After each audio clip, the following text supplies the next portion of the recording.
सभी लोग हम ओम आनंद पद का 3 बार जप करेंगे। ओम आनंद परमात्मा का मुख्य नाम ओम है, वो आनंद स्वरूप है। थोड़े काल के लिए आप आंखें बंद कर लें, फिर होके बैठें और अपने मन को हृदय आकाश में व मस्तक भाग में जहाँ रुचि विशेष हो वह मन को टिका लें।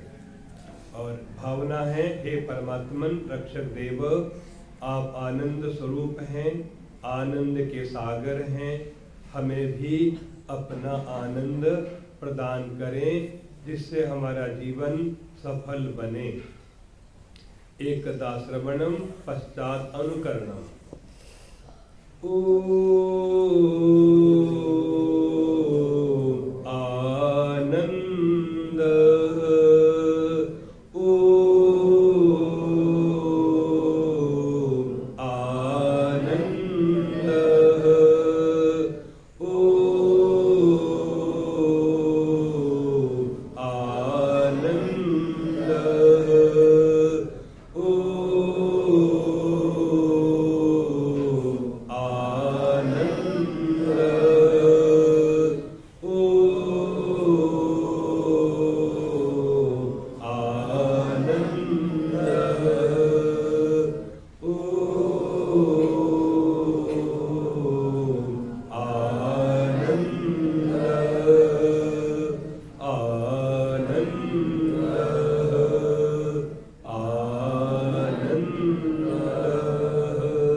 गहरा श्वास लेकर के छोड़ देवें और आंखें खोल लेवें।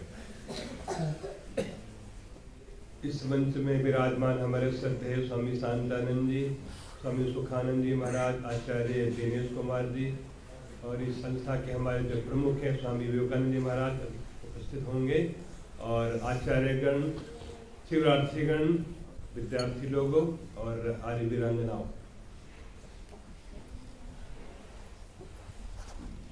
एक शब्द आता है, जहां वेदना वहां वेदना, बोलते हैं ना, जहां वेद का ज्ञान नहीं है वहां पर बाधा, पीड़ा, वेदना, कष्ट, क्लेश, निराशा, भय, चिंता, नाना प्रकार के दारिद्र देखे जाते हैं। एक वाक्य और सुना जाता है, दरिद्र संसार में कौन है? दरिद्र, कंगाल, दीनहीन। कौन दीनहीन है? तो उत्तर दिया है, सतु भवति दरिद्रो यस्य तृष्णा विशाला। इस संसार में जो व्यक्ति बहुत बड़ी बड़ी झूठी कामनाएं करता है, मैं ये कर लूं, वो कर लूं, वो कर लूं, ईश्वर को छोड़ करके, धर्म को छोड़ करके, अन्याय से, चोरी से, मिलावट से, कैसे भी करके मैं बहुत बड़ा बन जाऊं, उसको कहते हैं बहुत बड़ा दरिद्र व्यक्ति है। वेद का टुकड़ा आता है, बोलेंगे विश्वदानिम, बोल सकते हो, विश्वदानिम सुमनसा श्याम। कितना अच्छा वाक्य है। हम सदा सुखी रहें। एक होता है ना, थोड़ी देर का सुख आया है, इदानीम अब, तदानीम तब, कदानीम कब, शब्द है विश्वदानिम सुमनसा श्याम। हम सदा सुखी रहें। कैसे हो सकते हैं? हम सदा सुखी रहें। दुनिया को कोई दिखाई नहीं पड़ रहा है, सबको दुख सताते रहते हैं। तो मंत्र पूरा करता है, पश्येमनु सूर्यम उच्चरंतम। प्रातः काल उगते सूर्य को देखेंगे और सदा सुखी रहेंगे। क्या बात है? सूर्य परमात्मा का पुत्र है, प्रतिनिधि है, और भगवान स्वयं कहते हैं, मैं कैसा हूं? आदित्य वर्णम तमसा परस्तात्। मेरा परिचय चाहते हो तो सूर्य को देख लेना। भगवान अपना परिचय दे रहे हैं, मैं सूर्य के समान हूं। तो मंत्र है, हम सब दिन सदा सुखी कैसे रह सकते हैं? यदि हम प्रातः काल जाग करके प्रातः जागते हैं, उगते सूरज को देखते हैं, सूर्य भगवान की महिमा को देखते हैं, तो वस्तुतः सूर्य परमात्मा का बहुत बड़ा प्रकाशक है, परिचायक है। अभी आचार्य हमारे बोल रहे थे, माता पिता हमारे संबंध होते हैं। तो वेद हमारी क्या है? माता है ना, सुना आपने कहीं पर? तुता मया वरदा वेद माता। इस बार हमारी माता वेद माता है। चलो क्रम से ही बात शुरू कर लेते हैं। बच्चे छोटे हैं तो उनको छोटी छोटी बात बतानी है। हमारी 5 माताएं हैं। कितनी? 5। पहली माता जननी, जन्म देने वाली, ठीक है। पहली माता जननी, जननी माता है, वो जन्म देती है। और पहला गुरु भी माता निर्माता भवती। जब तक हमारी माताएं बहनें विदुषी वेद की हुआ करती थी, तब तक बहुत बड़े बड़े महापुरुष संसार में जन्मे हैं। जितने ऋषि योगी हुए ना, सबको जन्मने वाली माताएं हुई हैं। जब से उन्होंने फिल्म को, दुनिया की नकल करनी शुरू कर दी है, नाचना गाना उसको बहुत बढ़ावा दे दिया, फैशन को, अच्छी संतानें आनी बंद हो गई पश्चिम के नकल करके। पश्चिमी ऋषि मर्ती बहुत हुए नहीं प्राय। इसलिए पहली माता निर्माता माता होती है, जो विदुषी है, वेद विद्या को जानती है, धर्म को जानती है, बच्चे को धार्मिक बना के ऋषियोगी बनने की प्रेरणा देती है। इतिहास बहुत बड़ा है। रामचंद्र महाराज देखो, उनकी माँ कितनी विदुषी थी, कौशल्या माता। कृष्ण जी की माता, 2 माताएं थी, यशोदा माता भी थी, और कौन सी दूसरी वाली? देवकी माता। तो इतिहास पे देखेंगे तो मदालसा जैसी माताओं के नाम मिलते हैं, और विदुषी में गार्गी हैं, बहुत सुलभ सन्यासी नाम मिलते हैं, कोई इतरा है, वो बहुत सारी ऐसी शिकायतें भी हुई हैं वेदों को जानने वाली। तो पहली माता निर्माता है। यदि माता का सुधार हो गया, माता बन गई, तो संसार में बहुत बड़े बड़े महापुरुष ऋषि महर्षि लोग आते रहेंगे। इन पश्चिम वालों ने यही किया कि पहली कली को रोक दो, बंद कर दो, अच्छी संतान आएंगे नहीं, महापुरुष पैदा ही नहीं होंगे, सब नाच गाने में मस्त रहेंगे अपना ऐसे टाइम पास करके। तो इनको गुलाम बनाना बहुत आसान, गुलाम बना दिया उन्होंने। पहली माता जननी माता है। तो माताओं को सब कुछ प्रकार की शिक्षा लेना, विदुषी बनना, तो ये पहला प्रमाण हो गया माता के लिए। वेद भी आता है, स्वस्ति मात्रे, हमारी माता का कल्याण हो, वेद मंत्र का टुकड़ा है। जननी माता का सबसे कल्याण, का सम्मान हो। दूसरी माता है गाय माता। स्वस्ति गोभ्य मंत्र का पद भी पढ़ा गया है, स्वस्ति गोभ्यो। गाय भी हमारी माता है, दूध घी दही क्या क्या देती है, उससे हमारी बुद्धि का विकास होता है, उन्नति होती है। यदि बुद्धि का विकास करना है तो गाय के दूध से बढ़िया दुनिया में कोई पदार्थ नहीं है। जितने दूध में गुण पाए जाते, सर्वोत्तम माँ के दूध में पाए गए हैं, उन सब गुण गाय के दूध में पाए गए, ओज तक पाया गया है। तो गाय की रक्षा करना, गाय कट रही है, दुर्भाग्य की बात है। आर्यवर्त देश आज दुनिया का सबसे बड़ा बीफ क्या बोलते हैं, एक्सपोर्ट करने वाला देश बन गया। इससे बड़ा देश का घोर पतन क्या होगा।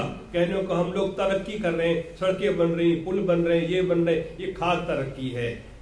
इतनी गाय कट रही, सवेरा होते होते कितनी गाय कट जाती है। और हम लोग वास्तव में हम लोग सब पापी लोग हैं, क्योंकि हम लोग कुछ बिजनेस कर नहीं पा रहे हैं ना, तो पाप लगता है। गाय का दूध हम भी पीते हैं, ये भी पीने लेना चाहते हैं, पर गाय कट रही है। हमारा कोई योगदान बड़ा गाय को रोकने में नहीं, गाय के कट रोकने में, तो उतना पाप हमको लगता है। तो पहली माता जननी माता है, याद रहेगा, उसकी रक्षा सेवा सम्मान करना। दूसरी माता है गौ माता। ये वाक्य आता है किसी ब्राह्मण का, हो सकता है महाभारत होगा। गावा विश्व से मात्रा, ये किसी वेद का वाक्य नहीं, वेद में नहीं मिला। ये वाक्य किसी मतलब आर्थ ग्रंथ का ही है, पर वेद में आया हुआ है, बहुत सारे मंत्र हैं।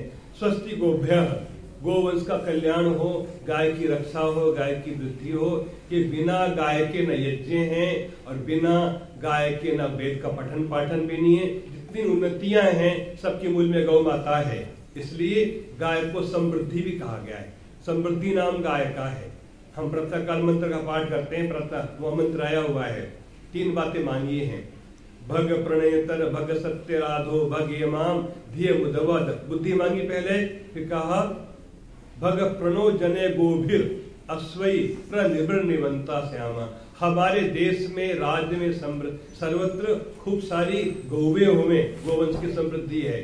और घोड़ा क्या है, शक्ति का प्रतीक है, और पावर, समृद्धि भी बहुत सारी हो, शक्ति बहुत अधिक हो। और हमारे मनुष्य नायक लोग कैसे हो, धीर वीर जितेंद्रिय, वेदों के ज्ञाता हो। 3 बातें मांगी भगवान से।